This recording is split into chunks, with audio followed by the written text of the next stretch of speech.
Hey, what's going on everyone? Shiva Sapkota here with another electric bike review. Today we are reviewing the KBO Hurricane.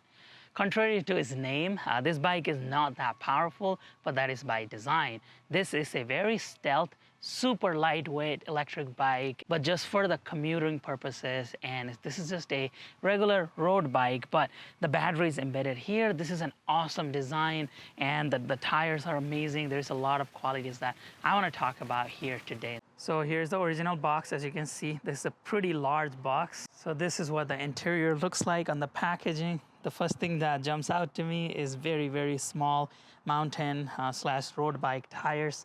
These are strictly for commuting purposes. So as you can see, these are nothing like the fat tires we see on a typical KBO bike, but very nicely packaged everything. So let's get this bike out, take all this foam out, and then set it up. So this is what the bike looks like, fully unpacked. It's a very futuristic, minimalistic bike. We have reviewed similar bikes in the past. This is not a typical KBO bike, as this does not have fat tires, but it's definitely a urban commute road tire bike.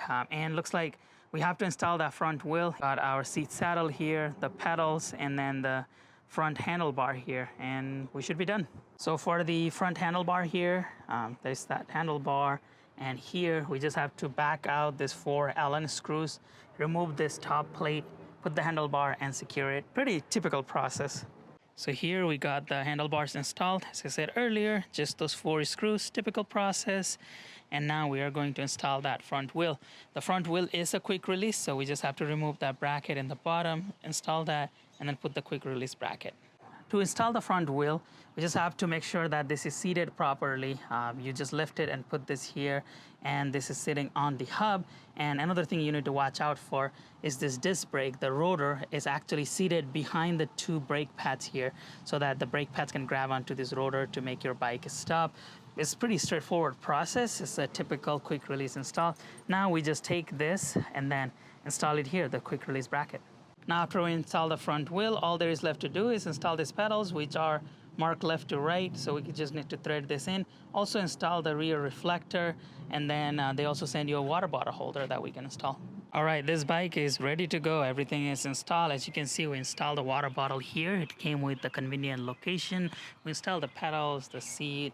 Everything is good to go. We turn on the power to see if it is working, and it is. So we're gonna charge this full. As you can see, there is not a full charge right now, and we're gonna take it out on a ride and tell you all about this electric bike. Now let's do a complete design and specification walkthrough of the KBO Hurricane electric bike. If you look at the bike frame itself, this is a very futuristic design, very minimalist design, super commuter friendly, and this is made for urban commute. The frame is really nice and slick looking frame here, and the battery is directly embedded right here in the frame, and that battery is a 36 volt 10 amp hour lithium ion battery. But this unique design, the minimalist frame design, makes this electric bike super lightweight. This only weighs about 36 pounds, so you can easily lift this, take it wherever you need to go, the stairs. You can put this on a train, bus, wherever you need to take this. Super easy to get around and ride around because it's such a minimalist, very lightweight electric bike. Now, after the battery, another major component, of course, is the motor. This is a 350 watt motor that is sustained power, and it peaks around 500 watt. Given that this bike is not supposed to be ultra powerful like off-road capable bike, that is a decent size motor. That is a pretty common motor size that we see on an electric bike like this. These are 27-inch road tires. As you see right here, these are not the typical KBO fat tires. These are very small road tires. They say this is 700 by 30C, 27-inch road tires, and very unique for me because the tires that typically I get in this channel, they are very big wheel, big tires. That's a different design for me here. The front is a quick release, so you can remove that wheel, and that makes it a little bit more portable when you're trying to take this around. Another component of this electric bike, of course, are the brakes, and these are mechanical disc brakes on both the front and the rear. We don't need hydraulic brakes for such a lightweight electric bike with not too much performance here. So those mechanical brakes work really great, and the brakes are very sensitive. I already rode this for about 10-15 miles so far, and it is doing really well. The brakes are really sensitive and they don't make any noise while braking, so that's always a good sign. So looking at the cockpit of this electric bike here, it's a very minimalist cockpit, and this one actually does not even have a gearing system on the right. There's just that bell in the right because this is a single speed electric bike system. You do have this little LCD screen here that you can turn on by pressing on this AM button here, and this just shows the pedal assist level here. So there is 3 pedal assist levels that you can go, and then it shows the speed, it shows the battery level here, a very small screen here, and nothing in the middle. Very nice, comfortable, ergonomic grips here. Of course, your brake levers, and then towards the right there's just bell. Now, one thing that I noticed when I got this electric bike is, where is the throttle? This is not a twist throttle or a thumb throttle, and it turns out there's no throttle in this electric bike. It's all pedal assist mode, and it makes sense for a commuter bike like this. So you can't throttle, but you can use the pedal assist level 3, and I got about 20 miles per hour on a straight road, and it did pretty good on the hills so far, but we'll do more testing here. They also got this really nice saddle here for the seat saddle. This is a mountain bike type of a saddle here, very comfortable, very slick looking saddle for the seat, and they also send you a water bottle holder that you can install right there and take your water bottle. It's a chain drive, single speed electric bike. That's it. There's no suspension. There's a headlight in the front, a reflector in the back for nighttime, a heavy duty kickstand there. And that's it. There's not much to this electric bike. Let's take this out on the road and do some performance testing.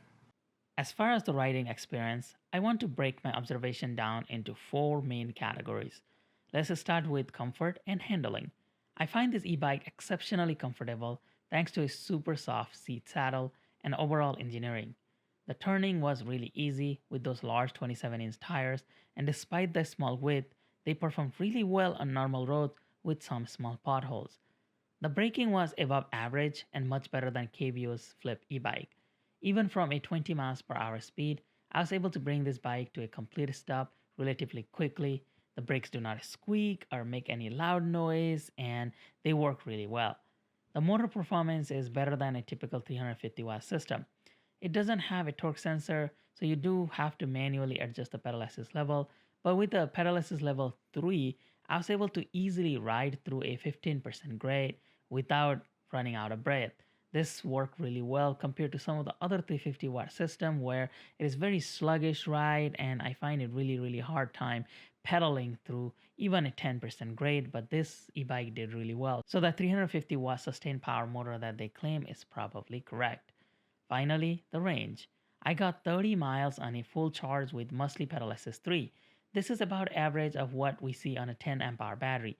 Even though they advertise over 50 miles of range, it all depends on your riding environment, including weather, terrain, wind, rider weight, tire level, and so much more. Overall, this bike performed above average in our testing. So that concludes the review of the KBO Hurricane. Hope you enjoyed the review. If you have any questions, please let me know in the comment section below.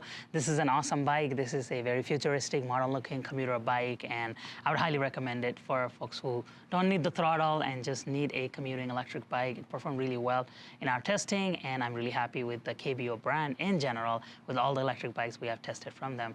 Thank you very much for watching this video. If you haven't already done so, please help us grow by subscribing to the channel, liking this video, and we will continuously bring videos like this in the future. Thank you very much. I'll be back again soon.